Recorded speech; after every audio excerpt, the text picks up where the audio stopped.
அடங்காத அசுரந்தா ஒருத்தனை பார்த்தா மனுஷந்தா தோளோடு தோள் நின்னா தருவானே உசுரதா. அவனை கண்டினியூஸா வாட்ச் பண்ணிட்டு.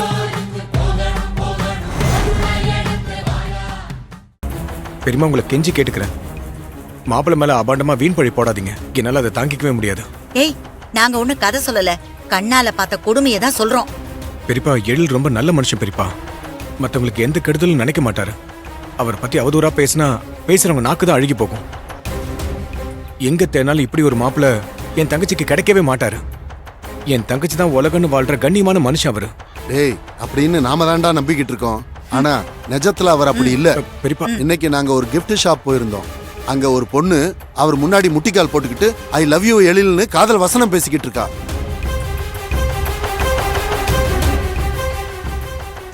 என்ன பெரியப்பா சொல்றீங்க? ஆமாடா, எழிலும் அந்த பொண்ணும் தான் ஜோடியா கடைக்குள்ள நுழைஞ்சாங்க. திரும்ப 2 பேரும் ஜோடியா சிரிச்சுக்கிட்டே கார்ல போனாங்க. அத எங்க 4 கண்ணால பார்த்தோம். நீ தாண்டி உலகம்னு காதல் வசனம் பேசுறவங்கள நம்பவே கூடாதுன்னு இவன் விஷயத்துல நான் புரிஞ்சுக்கிட்டேன். இதுக்கு தான் பொண்ணு பெத்தவங்க தகுதிக்கு மீறி ஆசைப்படக்கூடாது. இருவடிவு இந்த பாரு, கயல் எழிலோட கல்யாணம் நிக்கணும்னு வடிவு இதெல்லாம் பேசல. கயலோட வாழ்க்கை பாலாயிடக்கூடாதுங்கிற ஆதங்கத்துல தான் இவ பேசிக்கிட்டு இருக்கா. அங்க நடந்த அநியாயத்தை வீட்டுல இருக்கிற மத்தவங்க கிட்ட எல்லாம் சொல்லாம உங்ககிட்ட மட்டும் சொல்றேன்னா நீ தான் இந்த பிரச்சனைய கரெக்டா ஹேண்டில் பண்ணுவ. இதை அவங்க கிட்ட சொன்னேன்னு வெயி, இந்த கல்யாணத்தையே நிறுத்திடுவாங்க. அப்படி கல்யாணம் நின்னா இவ்வளவு நாள் நீங்க பட்ட கஷ்டமெல்லாம் வீணா போயிடும்ல. எல்லாரும் அவமானப்பட்டு கயல் வாழ்க்கையும் கேள்விக்குறி ஆயிடும். அப்படியெல்லாம் நடந்துடக்கூடாதுரா. எங்க தலைமையில தான் கயலோட கல்யாணம் நடக்கணும். நீங்க எல்லாரும் ஆசைப்பட்டபடி எழில் தான் கயல் கழுத்துல தாலியை கட்டணும். அதே மாதிரி இனியாவது கயல் வாழ்க்கை நல்லா இருக்கணுங்கிறதுனால தான் நாங்க இதெல்லாம் உங்ககிட்ட பேசிக்கிட்டு இருக்கோம். அப்புறம் நாளைக்கு கல்யாணம் எங்களால நின்னு போச்சுன்னு ஒரு பேச்சு வந்துடக்கூடாதுல்ல. இங்க பாருடா, நீ போய் எழில தனியா கூப்பிட்டு பேசு. மத்த பொண்ணுங்க கூட கார்ல சுத்தக்கூடாதுன்னு எடுத்து சொல்லு. அப்பதான் அண்ணங்காரன் ஸ்ட்ரிக்டா இருக்கான், நாம அப்படி இப்படி இருக்க கூடாதுன்னு எழிலும் கரெக்டா இருப்பான். அப்படி இல்லைன்னு வச்சுக்க, அவன் இருக்கிற வசதிக்கும் அழகுக்கும் பொண்ணுங்க வரிசையில நிப்பாங்க. ஆனா அந்த வரிசையில உன் தங்கச்சி கயல் இருக்க மாட்டா, பாத்துக்க. அப்பப்பப்பப்பா, இப்படி ஒரு நல்லவனை நான் பார்த்ததே இல்லடா. சரியான பொறுக்கியால இருக்கான். என்ன சொன்னீங்க?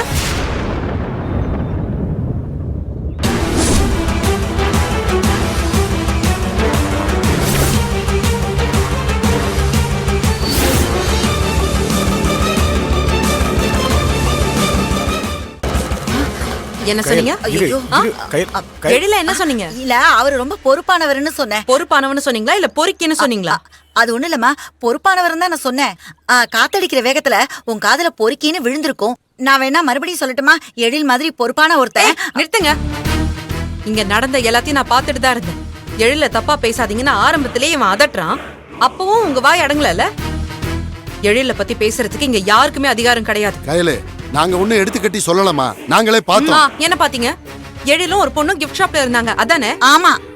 எழில் இன்னொரு பொண்ணு கூட கிஃப்ட் ஷாப்ல இல்ல, தனியா பெட்ரூம்ல இருந்தா கூட நான் சந்தேகப்பட மாட்டேன். மத்தவங்கள குறை சொல்லவும் விட மாட்டேன். ஏன்னா அந்த அளவுக்கு நான் அவனை நம்புறேன். இன்னைக்கு நேத்து இல்ல, சின்ன வயசுல இருந்து எனக்கு அவனை தெரியும். கனவுல கூட ஒரு பொண்ண தப்பான கண்ணோட்டத்துல அவன் பார்க்கவே மாட்டான். ரொம்ப தான். என் எழில பத்தி பேசுறதுக்கு உங்களுக்கு எல்லாம் தகுதியே கிடையாது. ஏன்னா அவன் தன்னை நம்புறவங்களுக்கு எந்த காலத்திலயும் துரோகமே நினைக்காதவன், நம்ப வச்சு முதுகுல குத்த தெரியாதவன். இத்தனை வருஷ பழக்கத்துல என் அனுமதி இல்லாம அவனோட சுண்டு விரல் கூட என் மேல பட்டதில்லை. நம்மளோட ஒரு சின்ன சிரிப்பு கூட மத்தவங்கள காயப்படுத்தும்னா அது தப்புன்னு நினைக்கிறவன். எங்க அப்பாவுக்கு அப்புறம் நான் வியந்து பாக்குற நல்லவனா அது எழில் மட்டும்தான். என் எழில பத்தி எனக்கு நல்லா தெரியும். கண்ணியோங்கிற வார்த்தைக்கு அர்த்தமே அவன்தான். கைய புடிச்சு சுத்துறதில்ல காதல். விரும்பினவ ஏத்துக்கலனாலும் அவளை மட்டுமே மனசுல நினைச்சிட்டு வாழறதுதான் காதல்னு புரிய வச்சவன் அவன். ஒரு பொண்ணோட வாழ்க்கை பாழாயிடக்கூடாதுங்கிற நல்லெண்ணன்னு அவனை பத்தி தரக்குறைவா பேசுனீங்க, மரியாதை கெட்டுடும்.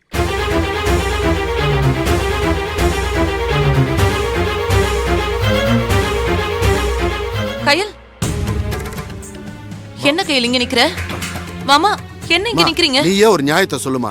எழில் மாப்பிள்ள கிஃப்ட் ஷாப்ல ஒரு பொண்ணு கூட பார்த்தேன். அந்த பொண்ணு மாப்பிள்ள கிட்ட ஐ லவ் யூ அது இதுன்னு கொஞ்சிக்கிட்டு இருந்தா. நாங்க அங்க கண்ணால பார்த்த விஷயத்த வந்து சொன்னா அதுக்கு உன் பொண்ணு வழக்கம் போல தையா தக்கான்னு குதிக்கிறா. மா, எழில் எப்படிப்பட்டவனு உனக்கே நல்லா தெரியும். அவனை குறை சொன்னா என்னால தாங்கிக்க முடியாது.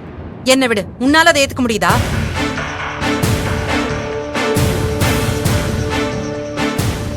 இவ்ளோ பேசுறீங்களே, அந்த பொண்ணு யாருன்னு உங்களுக்கு தெரியுமா? எங்க கல்யாணத்தை நடத்த போற ஈவென்ட் மேனேஜர்.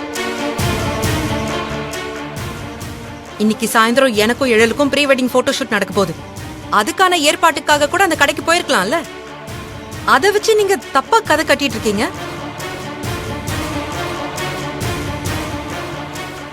இது பாருங்க பெரியப்பா, பெரியம்மா உங்களுக்கும் தான்.